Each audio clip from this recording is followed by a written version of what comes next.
I don't know why I'm finally telling this. Maybe because the nightmares are getting louder. Maybe because I'm tired of waking up at 3:12 a.m. with the echo of someone else's breath in my ears. But if you really want to know how it started, it was supposed to be a simple road trip.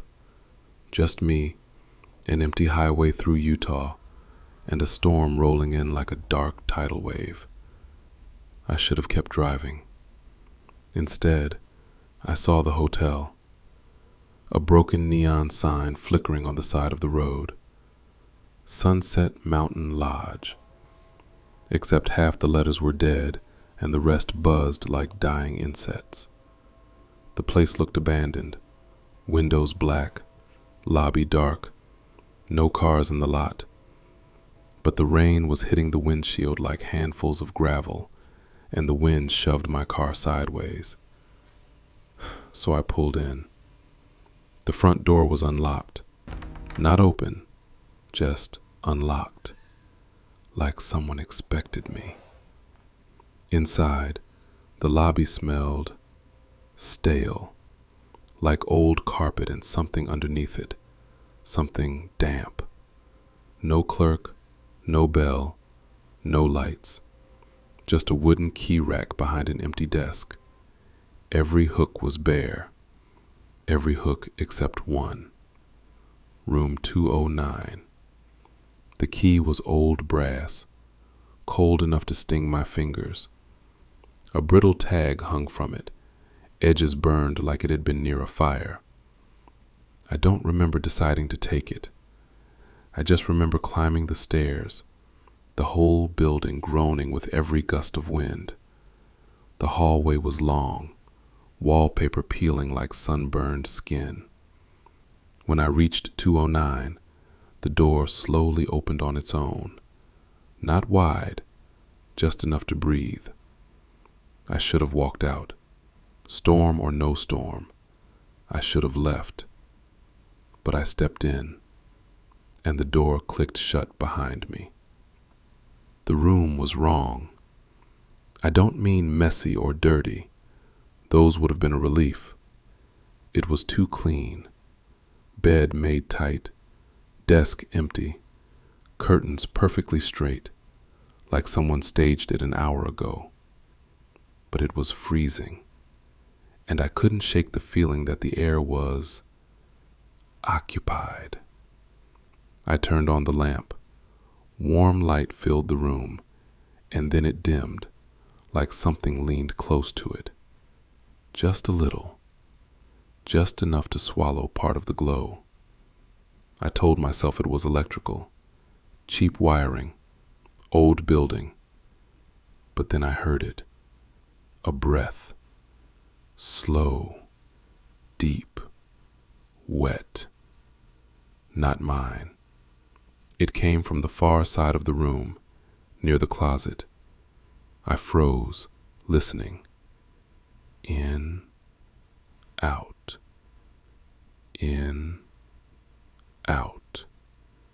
Steady, heavy, unmistakably human, but wrong. Too slow, too thick, like lungs filled with water. I whispered, "Hello?" The breathing stopped instantly. Silence swallowed the room. And then, from the darkness near the closet, something shifted. A soft dragging sound, like someone sliding a foot across carpet. The temperature dropped so fast my breath fogged. A thought drilled into my skull. You're not alone. I backed toward the door. My hand reached for the knob, but the metal was warm, like someone had just been holding it from the other side. The lamp flickered once, twice, died, and in the pitch black, the breathing returned, closer than before, much closer. In, out, inches away from me. I could feel it brushing my cheek. I stumbled back, hitting the edge of the bed. heart hammering so hard I thought it would crack my ribs.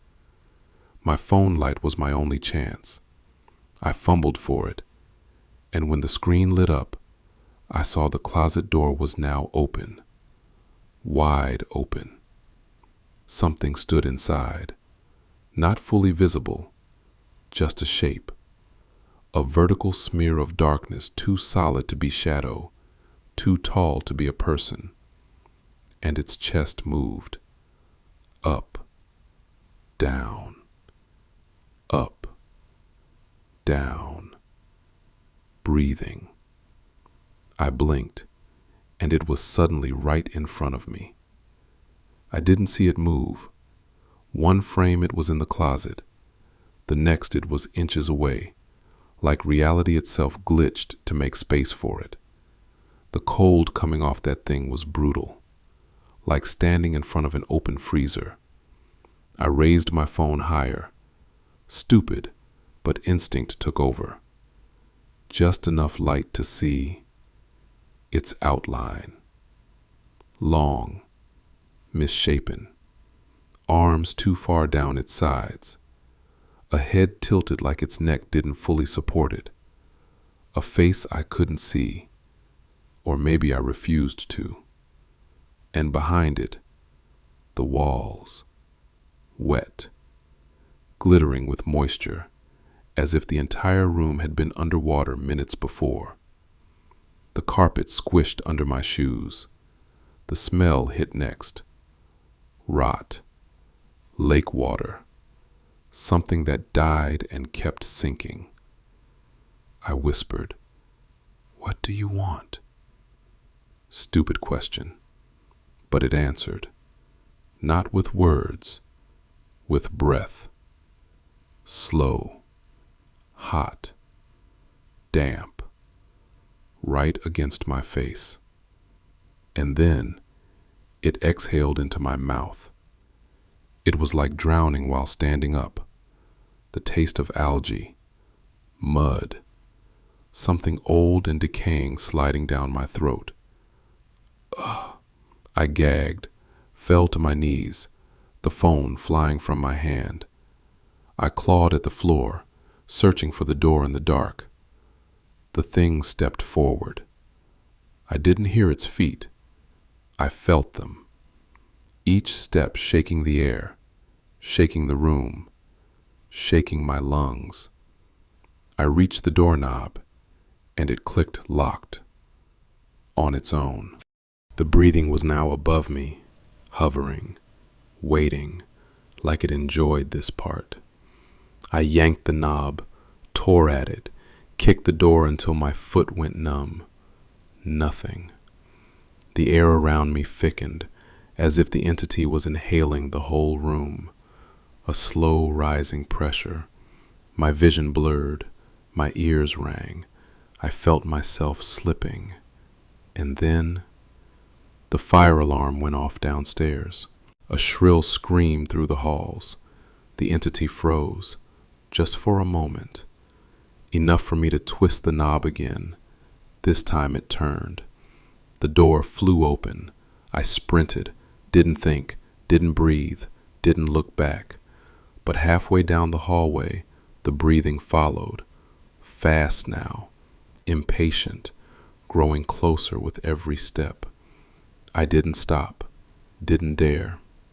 I burst out the lobby door into the storm. Rain hit my face like ice. I ran to the car, fumbled the keys, threw myself inside. When the engine finally roared, I slammed the gas, and only when I hit the freeway did I look into the rearview mirror. The hotel doorway was empty, but the shadow, the tall, crooked outline, stood in the second floor window, watching me leave, its head tilted, breathing fogging the glass. I didn't stop driving for almost 2 hours. My hands were shaking so hard I could barely keep the wheel straight. Every time headlights flared behind me, my heart jolted like it expected the thing from room 209 to be sprinting down the highway. By the time I reached the next town, a little place called Miner's Edge, Utah, I pulled straight into the sheriff's station. I must have looked insane, drenched, pale, rambling about breathing in the dark. But Sheriff Callahan didn't laugh. He didn't smirk. He didn't even look confused. He just said quietly, "You came from Sunset Mountain Lodge." Not a question, a statement. I nodded. He closed the office door behind me, locked it, then sat down like someone carrying a weight nobody else could see. No one is supposed to go inside that building.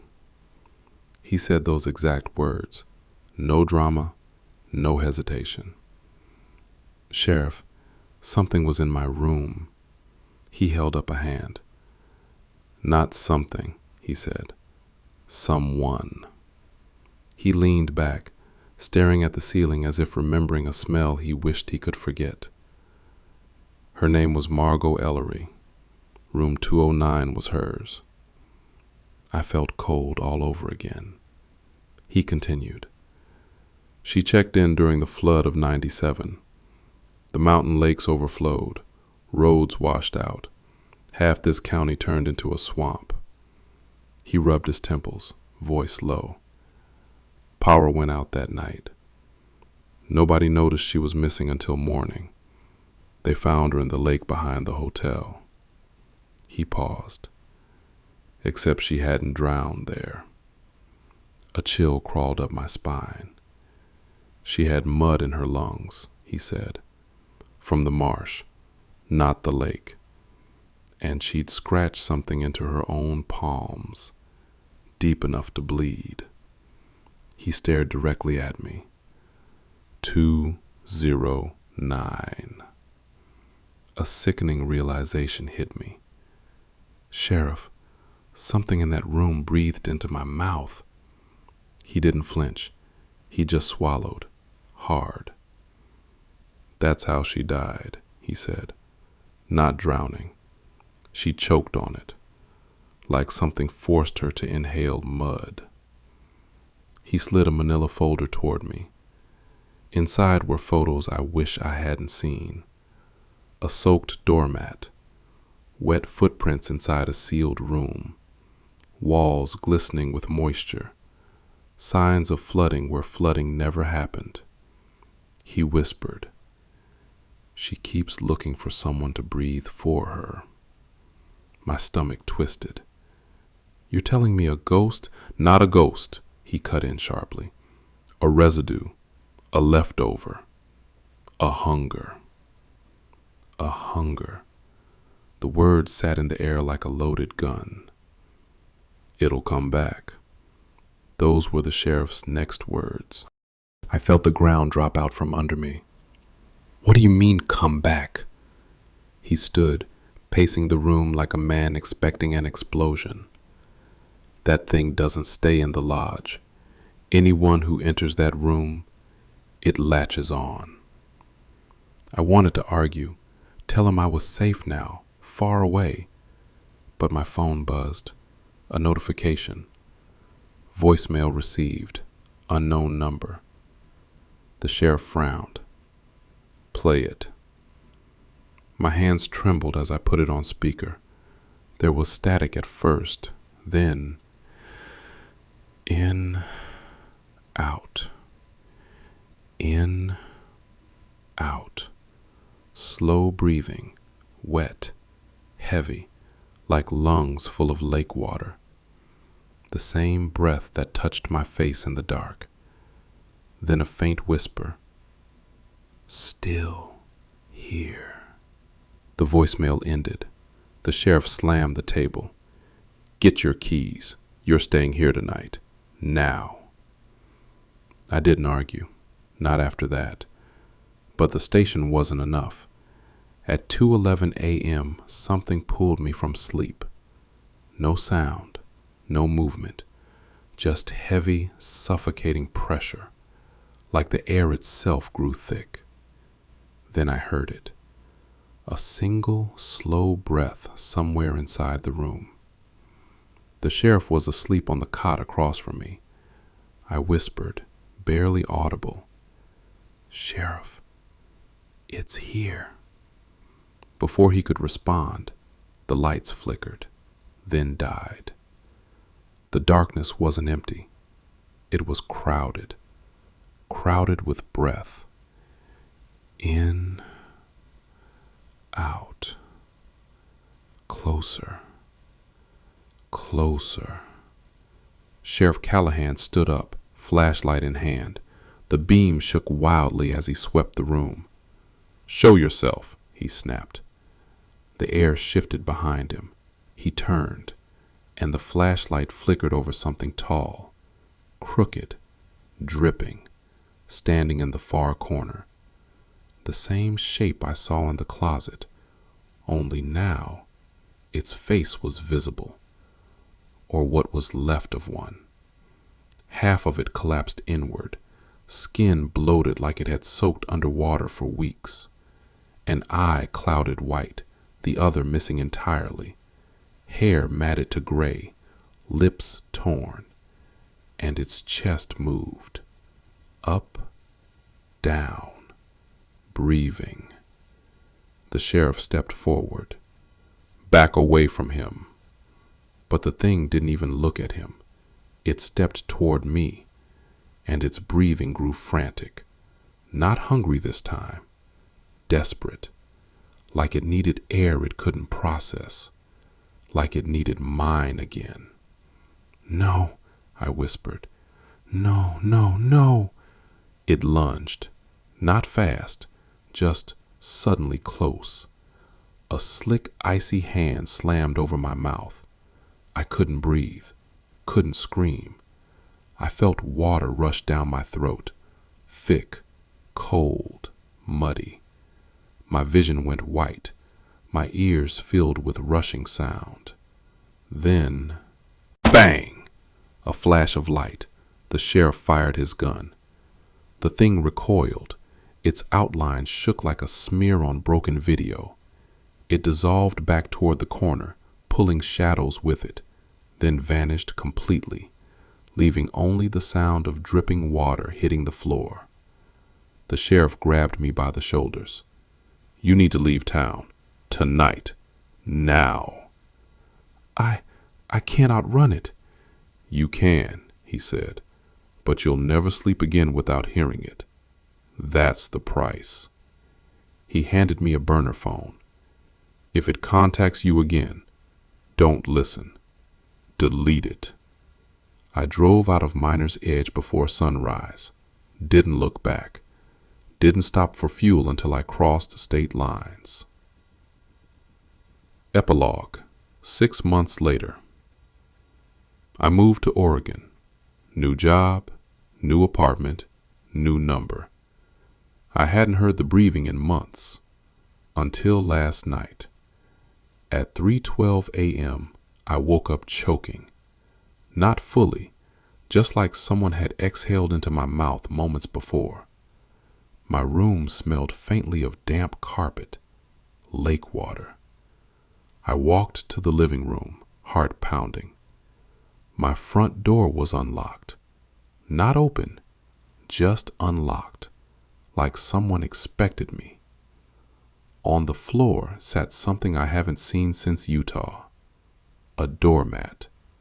Not mine, soaking wet. On its surface, written with a wet finger, "Room 209 never ends." And somewhere inside the apartment, very faint, in, out, in, out, someone started breathing.